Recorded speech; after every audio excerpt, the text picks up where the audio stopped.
जय श्री कृष्णा। आप सभी को माघ मास से शुक्ल पक्ष एकादशी की ढेरों शुभकामनाएं। प्रिय दर्शकों, आज की इस वीडियो में हम विशेष रूप से बात करेंगे आने वाली एकादशी की। एकादशी का व्रत किस दिन किया जाएगा, द्वादशी का श्रेष्ठ व्रत किस दिन है, सूर्य के मुख से एकादशी कब रहेगी, साथ ही बताएंगे आपको कि इस एकादशी पर आपको पूजन कैसे करना चाहिए, क्या इस एकादशी के व्रत की विधि है, क्या इसके नियम है जिनका पालन करते हुए आपको ये एकादशी व्रत करना चाहिए। ये एकादशी महत्वपूर्ण क्यों है, क्या महत्व है इसका, किस कारण से इसका अधिक फल है और किसको इसका व्रत करना चाहिए, साथ ही कैसे ये आपके बड़े से बड़े पाप का नाश कर देती है। पद्म पुराण कहता है कि ब्रह्म हत्या से लेकर बड़े से बड़ा पाप या पिशाच योनि तक की मुक्ति जो है इस एकादशी के व्यक्ति करने से हो जाती है। संपूर्ण विधि, वृतांत, महत्व, मंत्र, भोग, फल सब कुछ आपको इस वीडियो के माध्यम से प्रदान करें, साथ ही पारण की जानकारी देंगे। आइए जानकारी आरंभ करते हैं। आपसे निवेदन है कि वीडियो यदि थोड़ा सा भी उपयोगी लगे तो कृपया एक बार लाइक अवश्य कर दीजिएगा और परमेश्वर वासुदेव की कृपा प्राप्त करने के लिए, अपने व्रत की सफलता के लिए कमेंट बॉक्स में अवश्य लिखिएगा जय श्री हरि या ओम नमो भगवते वासुदेवाय। आप देख रहे हैं प्राचीन मार्ग टीवी ज्योतिष संस्थान का प्रतिष्ठित यूट्यूब चैनल प्राचीन मार्ग टीवी धार्मिक। यदि आपने अभी तक हमारे चैनल को सब्सक्राइब नहीं किया है और चाहते हैं कि आपको सभी व्रत और त्योहारों की सही शास्त्रीय जानकारी प्राप्त होती रहे तो चैनल को सब्सक्राइब कीजिए और बेल आइकॉन को प्रेस कीजिए। आइए प्रिय दर्शकों, जानकारी आरंभ करते हैं। बात करते हैं आने वाली एकादशी की। प्रिय भक्तों, माघ मास चल रहा। माघ मास की जो शुक्ल पक्ष की एकादशी होती है उसका नाम होता है जाया एकादशी। यह एकादशी मनुष्य का कल्याण करने वाली है। शास्त्र कहते हैं कि माघ मास की इस एकादशी पर जो गंगा स्नान करता है या यमुना जी में स्नान करता है और जो त्रिवेणी संगम पर स्नान करता है उसको अत्यंत पुण्य की प्राप्ति होती है। इस दिन पर किया जाने वाला यह स्नान बड़ा कल्याणकारी होता है।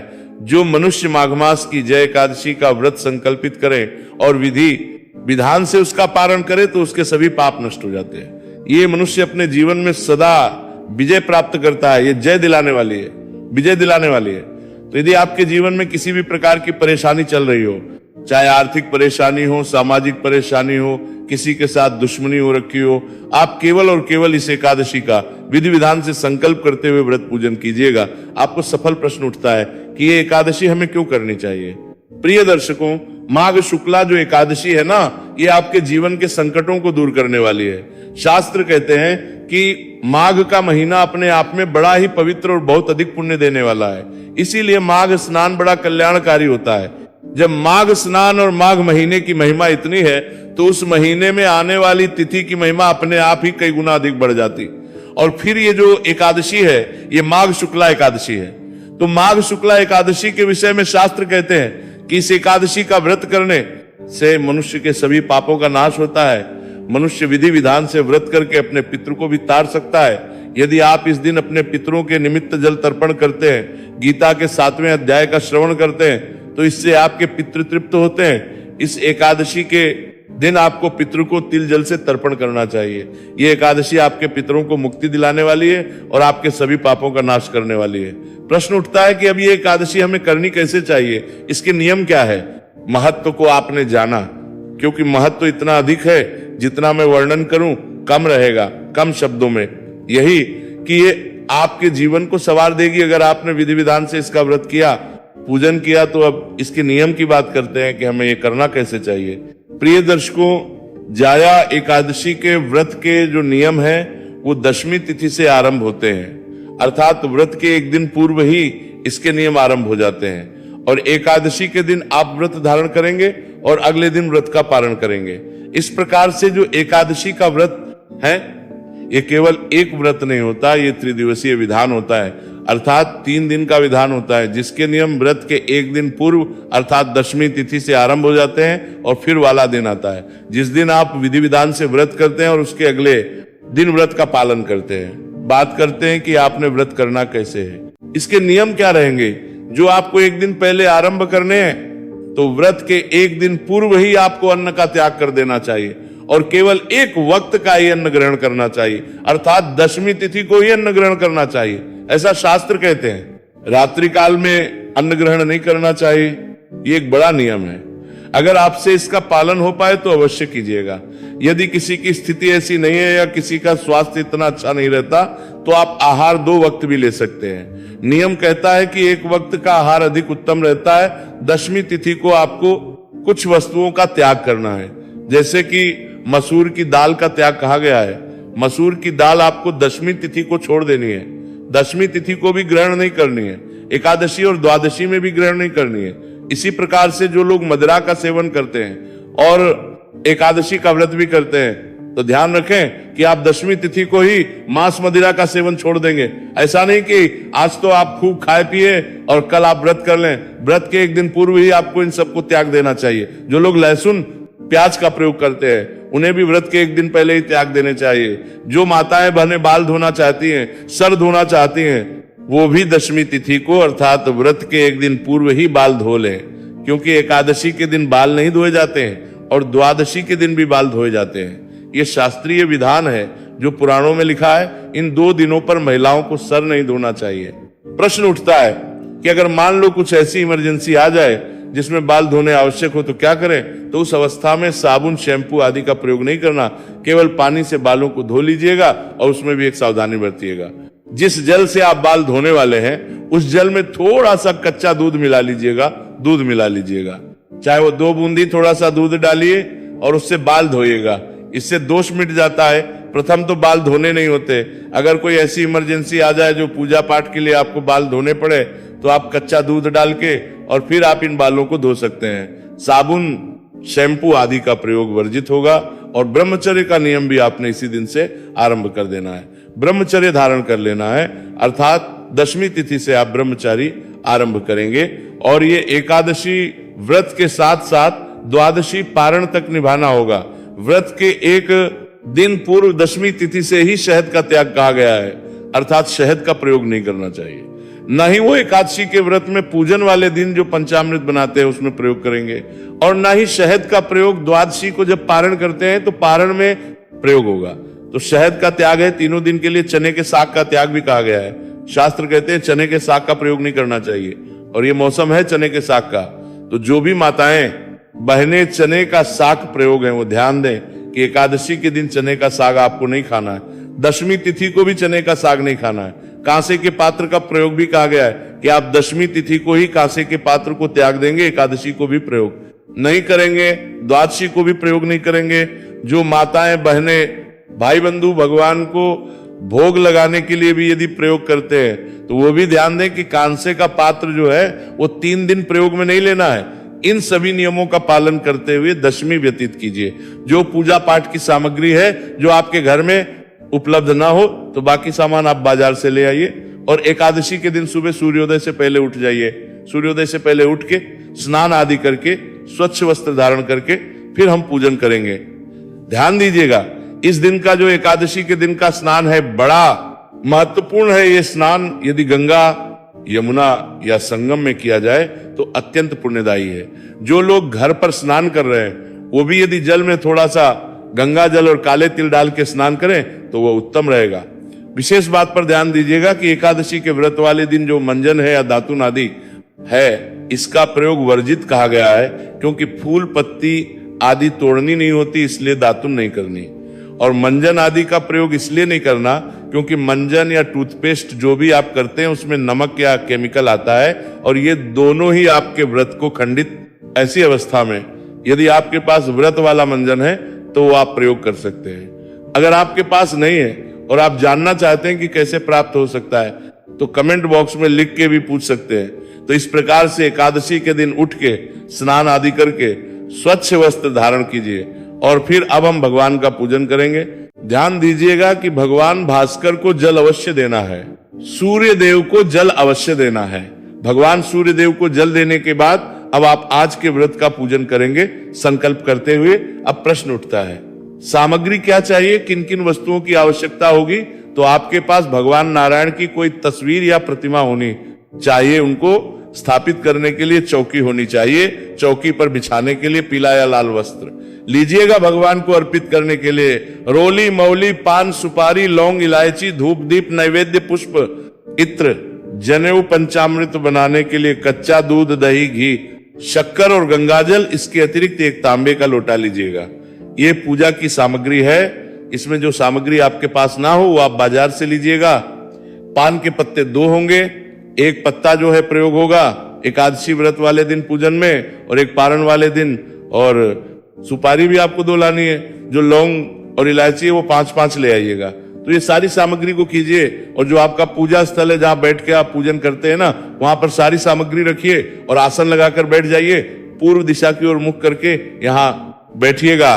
लोटा जो तांबे का है उसको पहले अच्छे से साफ कीजिए, उसमें पहले थोड़ा गंगाजल भरिए, फिर शुद्ध जल भरिए, और अब आप फूल के माध्यम से उस सभी सामग्री पर और उस स्थान पर जल के छींटे दीजिए, जिससे वह स्थान पवित्र हो जाएगा और वह सामग्री शुद्ध हो जाएगी। क्योंकि वो सामग्री आप तक पहुंचने से पहले ना जाने किस किस के हाथों होके निकली है, किसने किस अवस्था में उसको हाथ लगाया है, इसीलिए आपको उसे शुद्ध करना होता है। जल के छींटे दीजिएगा, हम मंत्र पढ़ते हैं। इस प्रकार से स्थान को शुद्ध किया, सामग्री को शुद्ध किया।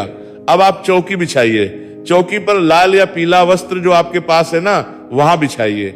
उसके ऊपर भगवान नारायण की कोई भी तस्वीर या प्रतिमा है, भगवान विष्णु की, तो वहां रखिए। लड्डू गोपाल भी विराजमान कर सकते हैं या शालिग्राम भगवान भी विराजमान कर सकते हैं। उनको विराजमान करने के बाद धूप रखिए, दीप रखिए। दीपक जो आप रखेंगे वो अगर घी का दिया जला रहे हैं तो सीधे हाथ की ओर रखिएगा, भगवान की ओर तेल का दिया जला रहे हैं तो उल्टे हाथ की ओर, और विपरीत दिशा में, दीपक के विपरीत दिशा में धूप रखिएगा। इस प्रकार से धूप दीप स्थापित करने के बाद अब सीधे हाथ पर जल लीजिए और हाथ धो लीजिए। चम्मच से अपने सीधे हाथ पर जल लीजिएगा। हस्तो प्रक्षालन नमः, हाथ धो लीजिएगा। हाथ धोने के बाद 3 बार आपने जलाशमनी करनी है।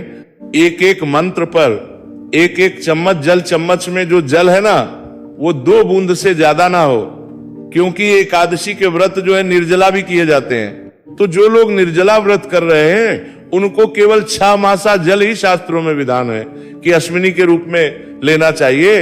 इससे अधिक नहीं तो 6 मासा जल, 2 बूंद जल 3 बार लेंगे तो हो जाएगा। तो आप जल लीजिएगा हाथ पे और पी जाइएगा। जैसे हम मंत्र बोलते हैं, ओम माधवाय नमः, जल लीजिए पी जाइए। ओम केशवाय नमः, जल लीजिए पी जाइए। ओम नारायणाय नमः, जल लीजिए पी जाइए। ओम ऋषिकेशाय नमो नमः, हस्तो प्रक्षालन नमः, हाथ धो लीजिए। हाथ धोने के बाद अपने आप तिलक कीजिए, मौली बांधिए। परिवार के लोग यदि बैठ के पूजन कर रहे हैं तो उन्हें भी तिलक कीजिए और मौली बांधिए। अब धूप और दीप को प्रज्वलित कर लीजिए। धूप दीप जलाइए। धूप दीप प्रज्वलित करने के बाद अब आप व्रत पूजन का संकल्प करेंगे। संकल्प आपने अवश्य करना है। संकल्प एक आवश्यक प्रक्रिया है। इसको चाहे आप शास्त्रीय विधान से करें चाहे सामान्य भाषा में करें, तो आप संकल्प करने के लिए अपने सीधे हाथ पर जल लीजिए, पुष्प ले लीजिए और दक्षिणा के रूप में 1 रुपए का सिक्का कम से कम रख लीजिए। अधिक जो भी रखना चाहे वो रख सकते हैं। 3 बार बोलिए, ओम श्री विष्णु, ओम श्री विष्णु, ओम श्री विष्णु। अपना नाम, अपना गोत्र, जिस स्थान पर बैठकर संकल्प कर रहे हैं वह मकान नंबर, क्षेत्र का नाम, शहर का नाम, माघ मासी शुक्ल पक्षी एकादशी, पुण्य तिथि, आयु, आरोग्यता, प्राप्ति, अर्थात भगवान श्री हरि विष्णु एकादशी व्रत पूजन कथा श्रवण, संकल्प श्री विष्णु। और यह संकल्प आप भगवान के चरणों में अर्पित कर दीजिए। इस प्रकार से संकल्प करना है। संकल्प करने के बाद अब आप भगवान का पूजन करेंगे। पूजन की विधि जो है वो विस्तृत है, इसीलिए मैं आपको पूजा की विधि अलग से बना दूंगा। यहां अभी हम केवल एकादशी के नियम के ऐसे व्रत आदि करना है। जो महत्वपूर्ण जानकारियां अन्य है वो मैं आपको बताता हूं। तो इस प्रकार से संकल्प करके फिर विधि विधान से पूजन कीजिएगा। पूजन करने के बाद आपने कथा सुननी है। कथा और कथा के साथ में विष्णु शास्त्र नाम का श्रवण अवश्य करना है। कथा सुनने के बाद आरती कीजिएगा। आरती करके यम के अनुसार दिन व्यतीत कीजिएगा। ध्यान दीजिएगा चौकी का विसर्जन कल होगा। पारण के बाद उसकी जानकारी में पारण की वीडियो में आपको विस्तार से समझाऊंगा। इसका जो पारण है वो बड़ा महत्वपूर्ण होता है, और अगर विधि से पारण ना किया जाए तो शास्त्र कहते हैं कि आपको पुण्य प्राप्त नहीं होता है। ये पूजन करने के बाद आपको दिन व्यतीत करना है। किस प्रकार से किसी के साथ अहित नहीं करना, किसी का बुरा नहीं करना, मन में किसी के प्रति वैर भाव नहीं रखना, बुरे विचार नहीं लाने, शांति के साथ ब्रह्म का पालन करते हुए और सात्विकता के साथ दिन को व्यतीत कीजिए। क्योंकि घर में नारायण विराजमान है, भगवान विराजमान है, तो किसी प्रकार का कलह क्लेश आदि नहीं होना चाहिए। अब आपने पितृतर्पण अवश्य करना है, भगवान की पूजा के बाद पितृतर्पण अवश्य करना है। पितृतर्पण कैसे होगा?